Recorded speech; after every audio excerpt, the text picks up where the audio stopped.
Andrew from Music Yeah. Talkers here, you alright? Yeah, good, thank you. Good, good. So how are you feeling today and what have you been doing? Yeah, I'm okay, thank you. I have just been doing the same old, which is just doing Zoom interviews and chatting to people on the phone. Oh, I think it goes without saying it's been probably the strangest year anyone can ever remember so far, so I can't not ask you about it really. How have you coped? Fine, like I've been healthy and I'm lucky that I've got a roof over my head and all of that, so I can't really complain. Yeah. Obviously, just not having those kind of connections with family and friends like you normally would, and that's quite hard. It just feels a bit weird. I feel like we're such social creatures as humans, and it feels like that kind of side of our life is being discouraged just now, and it just feels like it's against everything that we normally do. I know, I don't think you can really think of one person who hasn't been affected by it in some way or another. It's weird, isn't it? Yeah, totally. I noticed at one point, and I remember it was around my birthday, that you did a couple of performances online. Was that something that you just thought, I'm bored out of my tree, I want to do something, or...? I think it was probably a bit of both. Knowing that I was going to record something gave me a bit of focus for my day, so it kind of helped in that respect. I think it was also just from feedback that I was getting from fans. I felt like during the lockdown I conversed with my fans kind of more than normal on social media, just because you had more time. And so many of them said that stuff like that really helped them and it gave them something to look forward to. So I just felt like that was a nice thing for me to be able to do that. If it helped people a little bit, then it was worth it. You know, like when you sat there in front of a camera and you know there's a lot of people watching, do you find that more nerve-wracking than playing in front of a big crowd? I'd find it more nerve-wracking in front of a camera, I think. It's just because it just feels so weird and it feels like everything's heightened, like every mistake will be noticeable and things like that. Whereas when there's a crowd there, it's easy to just kind of get on with it and it's just a bit more relaxed, I think. Moving forward with all this situation, how do you feel about it in terms of how it's affecting the music industry? It's obviously been a complete nightmare and it still feels like it is.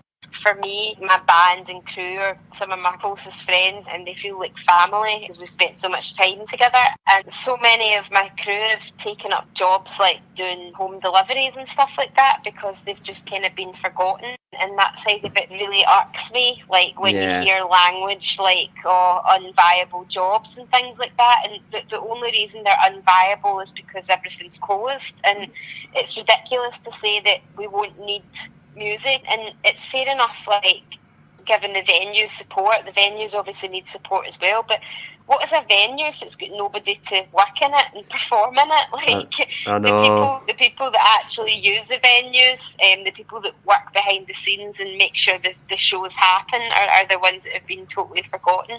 And it's that side of it's just really, really frustrating, and I just don't know how people can just be kind of discarded that easily.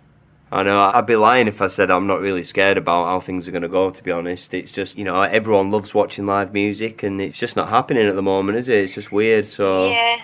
And obviously, like you say, it takes a lot of people to make those things happen. It's not just the person playing, it's the bar staff, it's everyone, isn't it? Yeah, totally. Moving forward, talking more about yourself, you know, I was just wondering what your influences are, really, because I can hear a bit of country, a bit of folk in your music and things like that, but some people... the music they write's not necessarily what they're influenced by, so I was just curious as to what your influences are.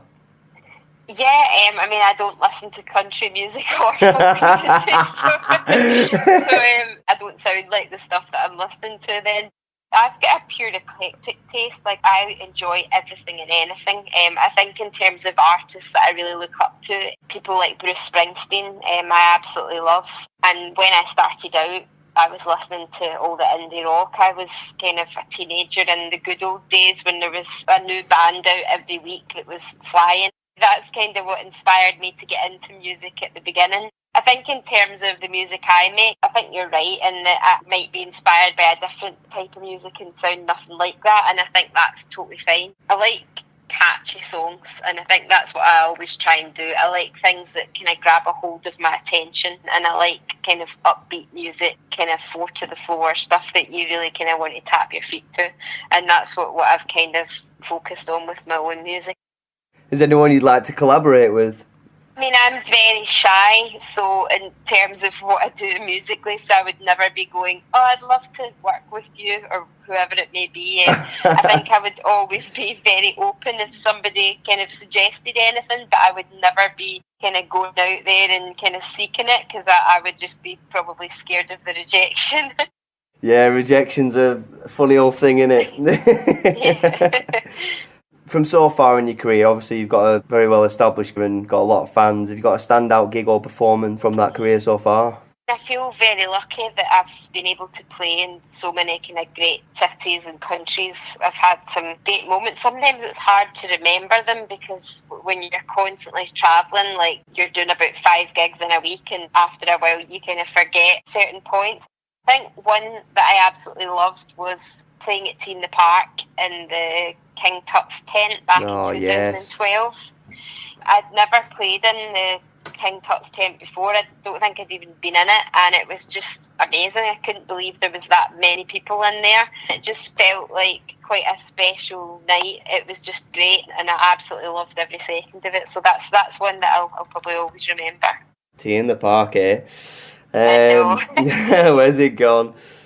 I'm always interested when I'm speaking to songwriters about what the process is with writing songs. Like, do you find that you write your music first or your lyrics first?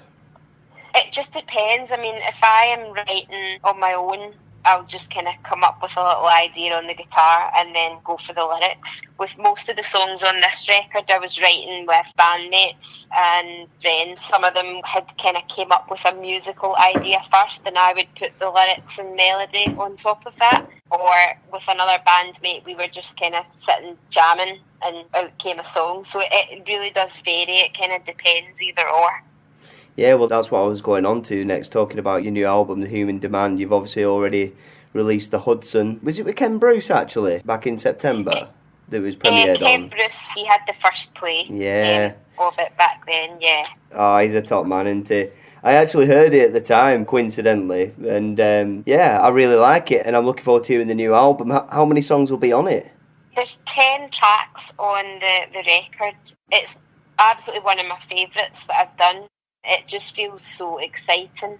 It covers like such a broad selection of kind of everyday life kind of topics and stuff. And Jim Abbas produced it.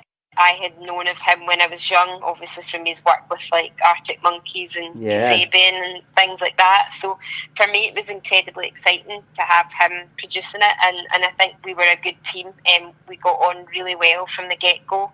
And I think he kind of just got what I was about, but kind of added an extra sparkle to it, I feel like, and I'm so pleased with how the record sounds. Are you allowed to tell us what your favourite song is on it?